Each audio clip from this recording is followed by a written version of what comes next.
It feeds on the basest of human emotions: anger, rage, jealousy. Some things are worth more than money. Hatred. I can feel it. Anything evil.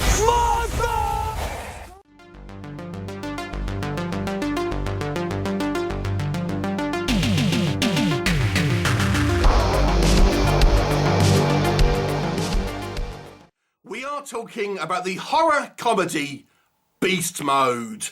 This one is directed by Chris W. Freeman and Spain Willingham, and it's got a pretty good cast here. C. Thomas Howell, James Hong, Ray Wise, Leslie Easterbrook, James Duval, to name a few of the kind of recognisable faces that you would have seen in either kind of B-movies or maybe kind of films of yesteryear. And this is really a satirical movie about Hollywood and how people who work within the kind of the film industry are in their kind of like their real lives, if that makes sense, and their personal lives, and how the business is run on selfishness, aggression, greed, and all that, mixed with a dash of horror and comedy. Now, the movie starts off showing you that there is this mystical herb that is very rare, and it can cure facial disfigurements and things like this, but it has a dark side. Anyway, and what we've got a character played by James Duval, who you may know from Donnie Darko, and he is this bad boy actor that is really, difficult to control. I mean, he's meant to be like a kind of a Johnny Depp type, I suppose.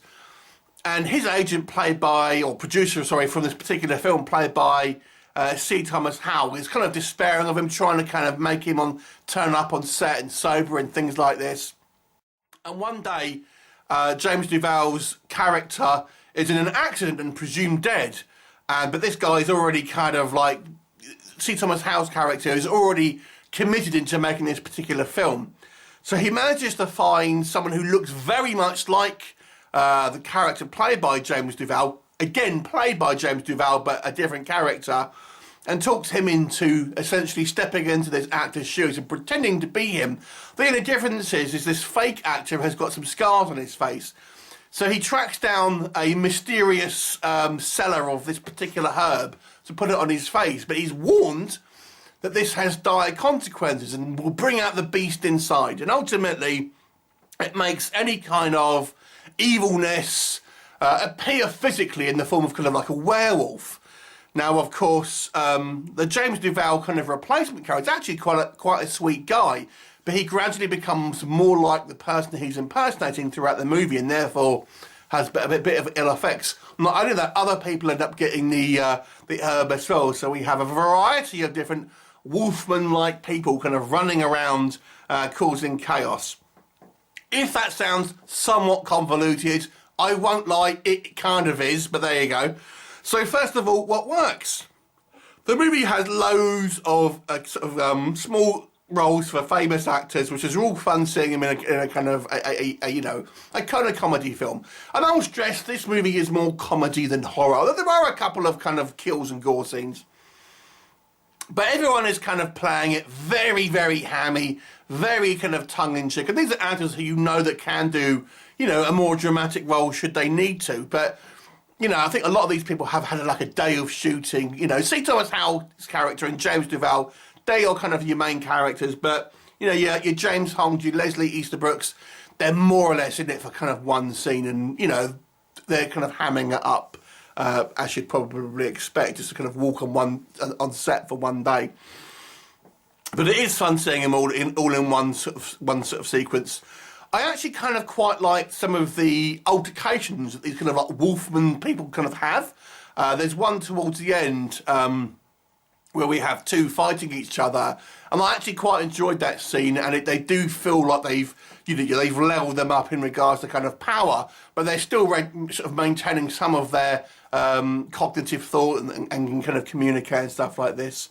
The makeup it's not meant to be overbearing, and people are still kind of wearing their normal clothes. It's kind of like, I suppose, somewhat of a Buffy the Vampire style kind of makeup effects and things like that. So it doesn't go all out, but I didn't think it was kind of too bad. There were a couple of funny jokes here. in regards to taking pot shots at the kind of the Hollywood lifestyle and how it can kind of corrupt people and things like that, which is, you know, I suppose pretty apt, and we've seen it in variety of kind of child stars who have kind of gone off the rails and things like this. The movie, for all its faults, does have quite a kind of a dense plot. And it actually starts off in almost like a somewhat kind of serious tone in the prologue, but kind of soon changes into this sort of more slapsticky comedic vibe. What doesn't work, it's kind of just really what I've kind of alluded to. I think the plot is very, very convoluted, and considering it's meant to be a comedy and kind of quite light, it just seems to be overly confused in regards to, you know, what's kind of happening. Maybe there's too many sort of characters kind of going on. I get that they want to have all these kind of, you know, celebrity cameos and stuff, but we end up kind of going on these kind of small sort of tangents and things like this, and it becomes just a little bit convoluted, as I've said. I think the comedy is very broad. You know, you're watching this probably as a horror fan, one would say, and I feel the movie the movie's humour isn't really aimed at horror fans. It is aimed at just a very kind of broad, slapsticky kind of juvenile kind of style humour. Some of which I found quite amusing, but some of it it's just a little bit kind of, for me at least, a little bit kind of just silly, to be honest. The movie also has lots of in-jokes about Hollywood, and those who are interested in the business of Hollywood make it a little bit more out of those kind of jokes and things like this.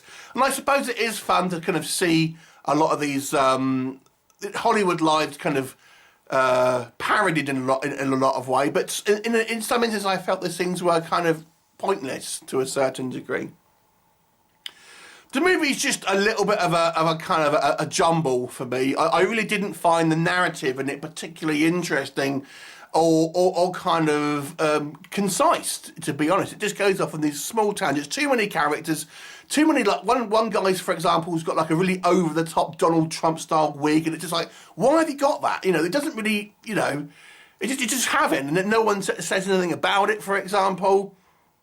I feel the kind of the performances are very kind of inconsistent, and everyone is kind of playing this kind of dopey, silly kind of role, and I don't think that it almost feels like you're going into like scary movie territory at times. It doesn't quite go to parody, you know, but the performances in the film almost seem like they're in a parody rather than a kind of more of a, you know, a narrative comedy, if that makes sense. So I have to be honest, I found this movie not particularly enjoyable. There are a few elements here and there that I thought were worth a watch, but overall, I think this movie is going to, if you enjoy it or not, it's going to depend on what kind of style of humour you like watching, because that is its primary style, really. It's a comedy more than a horror, and comedy is very, you know, subjective. And for me, I just found this very typical, not smart humour, if you want my opinion, a little bit too ridiculous. So I'm going to give this one a 4 out of 10. Have you seen it? What did you think of it? Leave me a comment, and I'll look forward to seeing you next time. Bye for now.